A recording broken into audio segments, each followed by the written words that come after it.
নমস্কার, সকলকে শুভ সন্ধ্যা। আজ আমরা নৈমিত্রী রঙ্গসেনার পক্ষ থেকে সকলে মিলে একত্রিত হয়েছি ডক্টর শ্যামাপ্রসাদ মুখোপাধ্যায়ের জন্মজয়ন্তী উদযাপনের কারণে।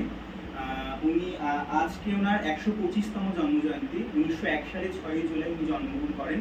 তো ওনার সম্বন্ধে প্রচুর কিছু তো আছে বলার, কিন্তু উনি আমাদের দেশের জন্য যা করেছেন এবং উনি ছিলেন একজন শিক্ষাবিদ এবং প্রখ্যাত রাজনীতিবিদ। তো উনি দেশের জন্য যা অবদান রেখে গেছেন সেগুলো তো খুব অল্প সময়ের মধ্যে বলা যাবে না।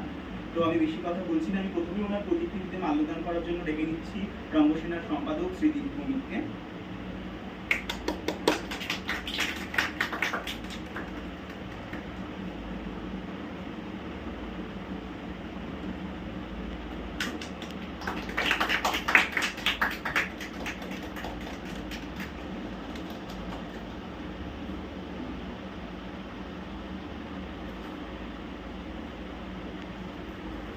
অনেক ধন্যবাদ দীপমিত্রী। এবার ওনার জীবনী বা ওনার সম্বন্ধে বলবেন আমাদের রঙ্গসেনার সাংস্কৃতিক সম্পাদক শ্রী শুভদীপ দত্ত।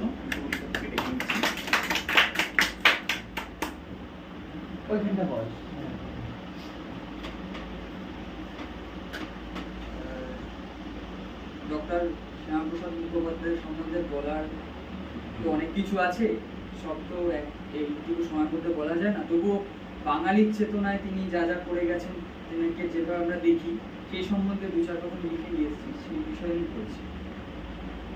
বিংশ শতাব্দীর প্রথমার্ধ কলকাতা তখন শুধু একটা শহর নয়, ভারতীয় নবজাগরণের স্পন্দন কেন্দ্র।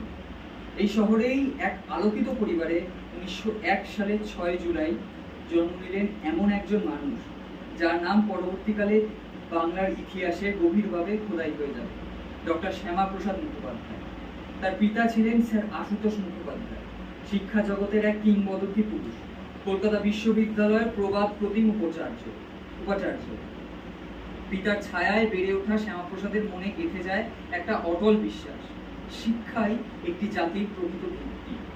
এই বিশ্বাস থেকেই তিনি আইন শাস্ত্রে উচ্চশিক্ষা লাভ করেন, ইংল্যান্ডে ব্যারিস্টারি পাশ করেন এবং মাত্র 23 বছর বয়সে ঘটানে বিরল ইতিহাস, কলকাতা বিশ্ববিদ্যালয়ের সর্বকনিষ্ঠ উপাচার্য হিসাবে দায়িত্ব গ্রহণ করেন। তার নেতৃত্বে বিশ্ববিদ্যালয় পায় নতুন গতি, বাংলা ভাষা ও সাহিত্য চর্চার প্রসার, বিজ্ঞান গবেষণার আধুনিকরণ এবং শিক্ষা প্রতিষ্ঠানকে জাতি গঠনের এক প্রকৃত হাতিয়ারে পরিণত করার প্রয়াস। কিন্তু ইতিহাস তাকে কেবল শিক্ষাঙ্গনে সীমাবদ্ধ রাখেনি। 40-এর দশকে বাংলা তখন উত্তাল, দুর্ভিক্ষ, সাম্প্রদায়িক দাঙ্গা আর আসন্ন স্বাধীনতার অনিশ্চয়তায় বিপর্যস্ত। এমন এক সময় টালমাটাল সময় শ্যামাপ্রসাদ প্রবেশ করেন সক্রিয় রাজনীতিতে, বাংলার আইনসভায়। পরে অর্থমন্ত্রী হিসাবে তিনি গ্রহণ করেন তার আসন। 1947 সাল ইতিহাসে এক নির্ণায়ক বাক। ভারত স্বাধীন হচ্ছে, কিন্তু বাংলার ভবিষ্যৎ তখনও দোদুল্যমান। অবিভক্ত বাংলা নাকি বিভাজন, এই সংকটকালে শ্যামাপ্রসাদ এক দ্ব্যর্থহীন অবস্থা নেন। হিন্দু মহাসভার নেতা হিসাবে তিনি সওয়াল করেন পশ্চিমবঙ্গকে ভারতের অংশ হিসাবে রাখার পক্ষে। ইতিহাস আজও এই সিদ্ধান্তকে একরকমভাবে বিচার করে না। একদলের কাছে এটি ছিল বাংলার হিন্দু জনগোষ্ঠীর নিরাপত্তা নিশ্চিত করার এক প্রয়োজনীয় পদক্ষেপ, অন্য দলের কাছে এটি অবিভক্ত বাংলার সাংস্কৃতিক ঐক্যে এক গভীর ও অপূরণীয় ক্ষত। এই বিতর্ক আজও বাংলায় ইতিহাস চর্চায় জীবন্ত। স্বাধীনতার পর শ্যামাপ্রসাদ যোগ দেন জওহরলাল নেহেরু মন্ত্রিসভায় শিল্পমন্ত্রী হিসাবে, কিন্তু এই সহযোগিতা দীর্ঘস্থায়ী হয়নি। 1950 সালে নেহেরু লিয়াকত চুক্তি নিয়ে গভীর মতপার্থক্যের জেরে তিনি মন্ত্রিসভা ত্যাগ করেন।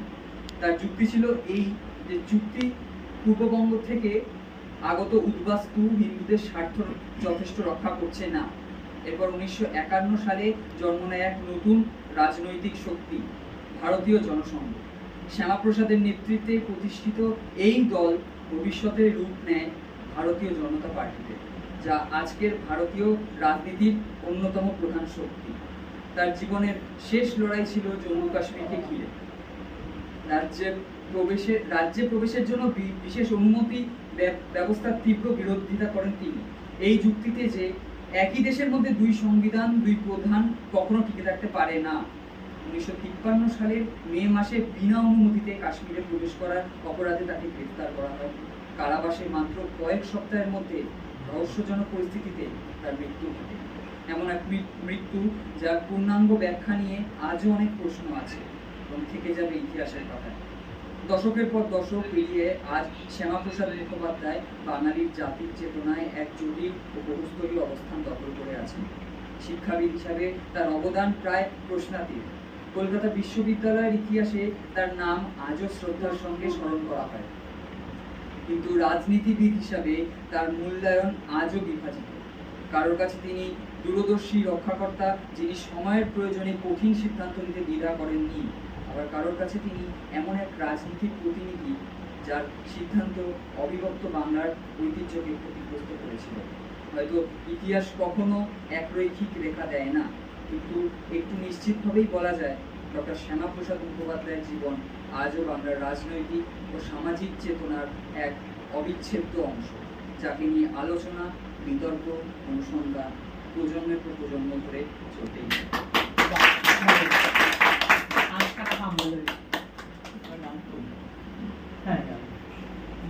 অনেক ধন্যবাদ শুভকে। তো এবার আমরা সমবেত সঙ্গীত গাইব, আমাদের জাতীয় গান,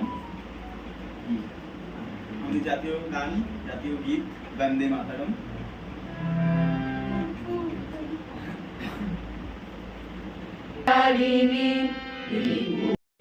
আমরা আমাদের জাতীয় গীত পরিবেশনের মাধ্যমেই আজকে আমরা ডক্টর শ্যামাপ্রসাদ মুখার্জির জন্মজয়ন্তী পালন শেষ করলাম।